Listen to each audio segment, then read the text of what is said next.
साथियों नमस्कार।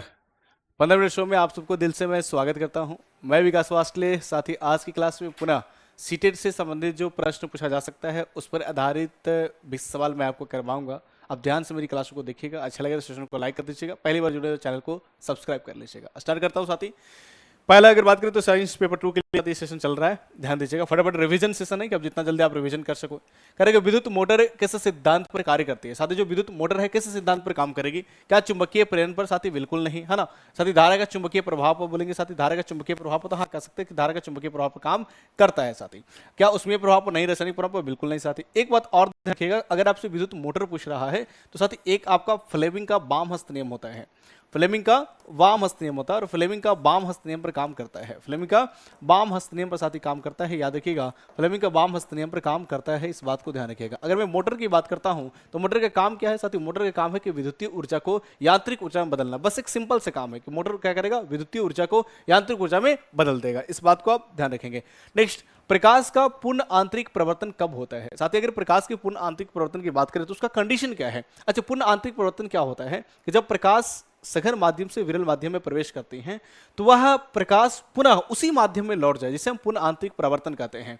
प्रकाश के पूर्ण आंतरिक प्रवर्तन के कारण ही हीरा चमकते हैं, कांच में दरार आ जाती चमकती हैं, मृग मृछिका के बनना, ये सब साथी प्रकाश के पूर्ण आंतरिक प्रवर्तन के कारण ही होता है। ऑप्टिकल फाइबर में प्रकाश टेढ़े मेढ़े मार्गों में भेजा जाता है, उसका भी कारण साथी पूर्ण आंतरिक प्रवर्तन है।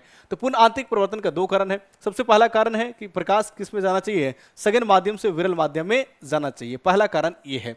अगर मैं दूसरा कारण की बात करता हूं साथी, तो इसमें जो आपतन कोण के मान होना चाहिए हमेशा क्रांति कोण के मान से ज्यादा होना चाहिए। अगर क्रांति कोण के मान से कम है तो पूर्ण आंतरिक प्रवर्तन साथी नहीं होगा। तो दो कारण होना चाहिए। सबसे पहले सघन से विरल में जाना चाहिए, आई का मान क्रांति कोण से ज्यादा होना चाहिए, बिल्कुल गलत है। विरल से सघन में होगा नहीं, सघन से विरल होना चाहिए। आई के मान जो आपतन कोण के मान है क्रांति कोण के मान से ज्यादा होना चाहिए। सी इसका बिल्कुल सही जवाब हो जाएगा।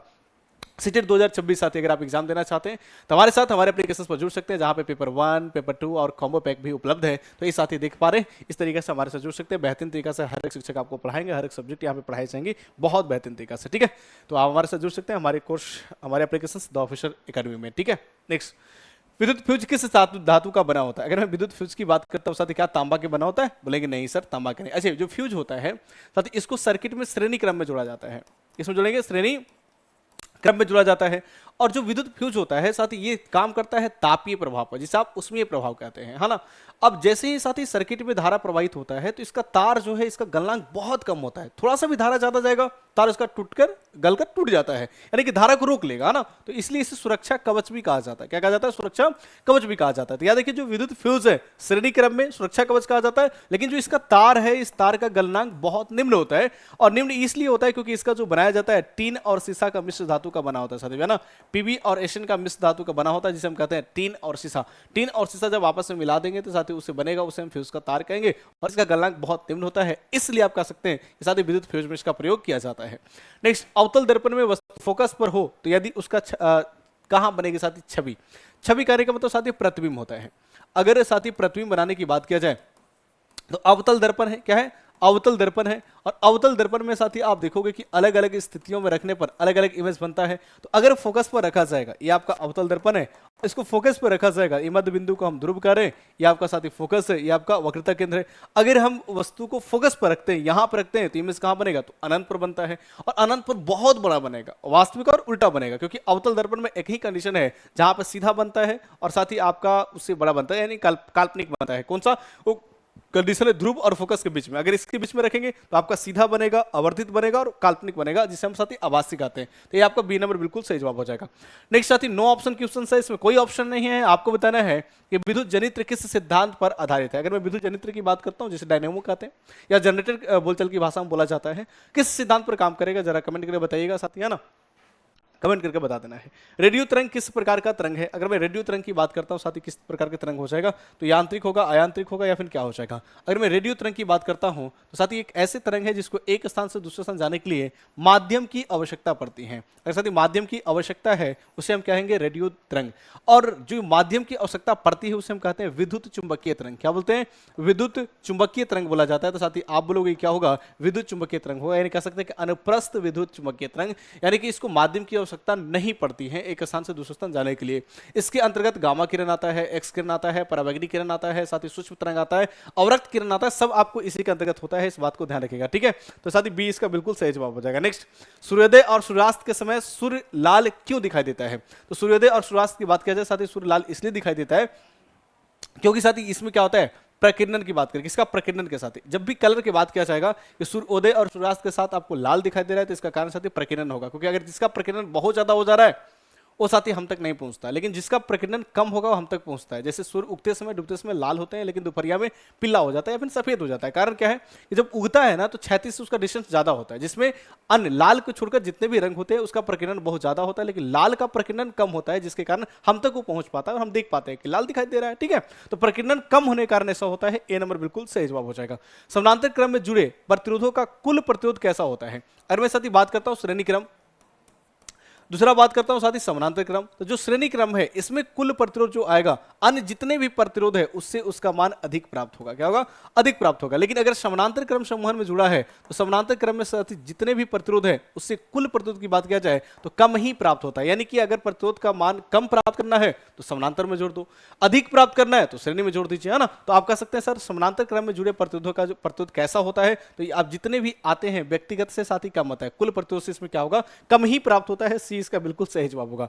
एक कैलोरी कितने जूल के बराबर होता है? साथ ही एक कैलोरी जो होता है ना, एक कैलोरी क्या है? साथ ही उष्मा मापने का जो सीजीएस मात्रक होता है उसे हम कैलोरी कहते हैं, और एक कैलोरी साथ ही आप देखेंगे 4.18 जूल के बराबर होता है। इस बात को ध्यान रखना, यानी कि एक कैलोरी बराबर इतना होता है। अगर 1 किलो कैलोरी की बात किया जाए तो 1000 साथ ही कैलोरी हो जाएगा, 1000 कैलोरी हो जाएगा। इस बात को ध्यान रखिएगा। लेकिन यहां पे पूछा जा रहा है कैलोरी, सिर्फ याद रखना। अगर आपसे पूछ ले कि एक जूल इक्वल टू कितना कैलोरी होगा, तो जरा कमेंट करना साथ ही क्या आपको याद है कि 1 जूल बराबर कितना कैलोरी हो जाएगा? कमेंट करके कमेंट बॉक्स में जरूर बताइएगा। इसका ए नंबर बिल्कुल सही जवाब होगा।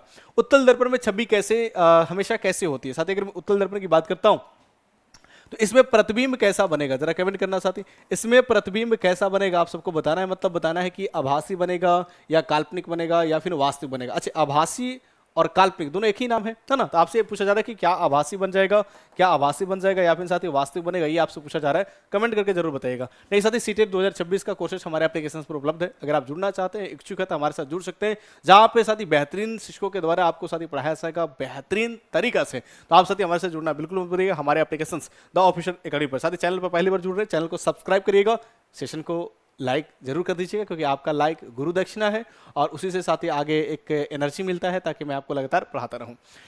विद्युत धारा का ऊष्मीय प्रभाव किस नियम से संबंधित रखता है? अगर मैं साथ विद्युत धारा का ऊष्मीय प्रभाव की बात करता हूं, जो H बराबर आई स्क्वायर आर टी है, H बराबर आई स्क्वायर आर टी है, तो ये आपका H बराबर आई स्क्वायर आर टी विद्युत धारा का ऊष्मीय प्रभाव है। और किस पे संबंधित है तो कह सकते हैं इस जूल का साथ नियम है ना, जूल का नियम है। अगर मैं ओम के नियम की बात करता हूं तो V बराबर साथ ही क्या हो जाएगा? आयर हो जाएगा। किरचॉफ्स के नियम बात करें तो उष्मा अच्छा अवशोषक अच्छा उत्सर्जक होता है, इसके बारे में बोला जाता है। श्रेणी क्रम में 2 ओम प्रतिरोध का कुल प्रतिरोध क्या होगा? साथ ही अगर श्रेणी क्रम में बात किया जाए, श्रेणी क्रम में 2 प्रतिरोध जोड़ा गया है, ये आपका 1 है, ये आपका 2 है, इस श्रेणी क्रम में जोड़ा गया है। अगर साथ ही श्रेणी क्रम में जोड़ा गया है तो आप देखिए 2 ओम का है, ये भी 2 ओम का है, तो समतुल्य प्रतिरोध क्या होगा? आर एस बराबर R1 प्लस R2 हो जाएगा। तो आपका 2 प्लस में 2 होगा, साथ ही कितना होगा? 2 प्लस 2 यानी कि 4 ओम हो जाएगा। अगर श्रेणी क्रम में 2 प्रतिरोध को जोड़ रहे हैं तो कुल प्रतिरोध कितना हो जाएगा? तो आप लोग सर 4 हो जाएगा। यही अगर समानांतर क्रम में रहता तो उल्टा जोड़ करना पड़ता। क्या करता है?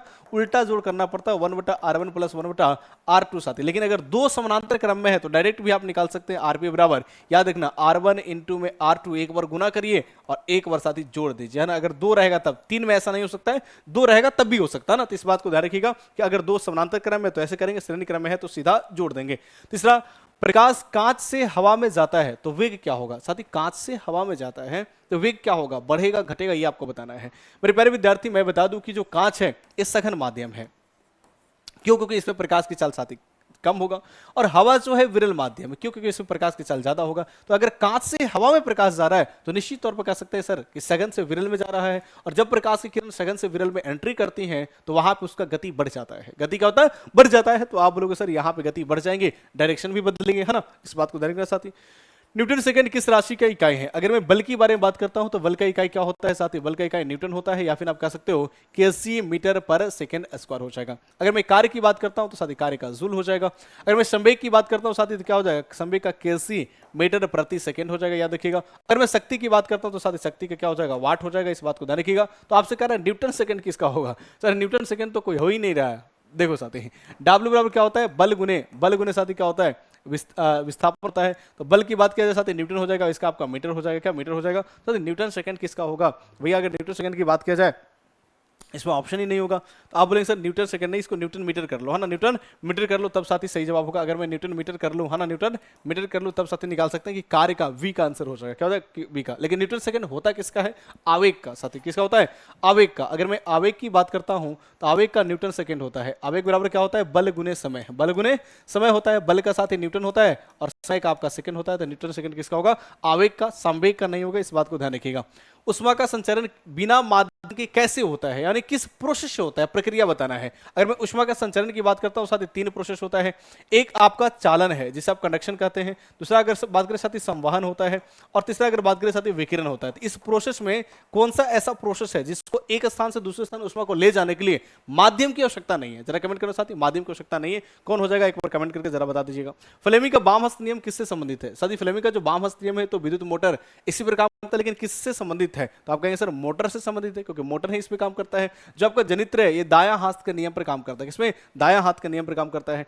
स्थित ऊर्जा अधिकतम कब होगा? साथी जो स्थित ऊर्जा है जिसे हम स्थितिज ऊर्जा कहते हैं, यानी कि पोटेंशियल एनर्जी, कब अधिकतम होगा? तो याद रखना साथी जो हाईएस्ट पीक होता है, क्योंकि अगर पोटेंशियल एनर्जी की बात किया जाए तो mgh होता है। हाइट अगर बढ़ता चला जाएगा तो मैक्सिमम हाइट पर क्या होगा? स्थितिज ऊर्जा सबसे ज्यादा होगा, या जिसे आप पोटेंशियल एनर्जी कहते हैं। तो पोटेंशियल एनर्जी सबसे ज्यादा कहां होगा? तो आप कह सकते हैं पोटेंशियल एनर्जी सबसे ज्यादा साथी किस पे होगा? आपका ए नंबर पर हो जाएगा, इस बात को ध्यान रखेंगे। ठीक है, नेक्स्ट 220 वोल्ट पर 100 वाट अगर बात किया जाए, 100 वाट पर 1 घंटा कितना ऊर्जा उत्पन्न करेगा साथी? अगर मैं बात करता हूं तो आप यहां से निकाल सकते हैं यूनिट की संख्या कितना होगा? वाट।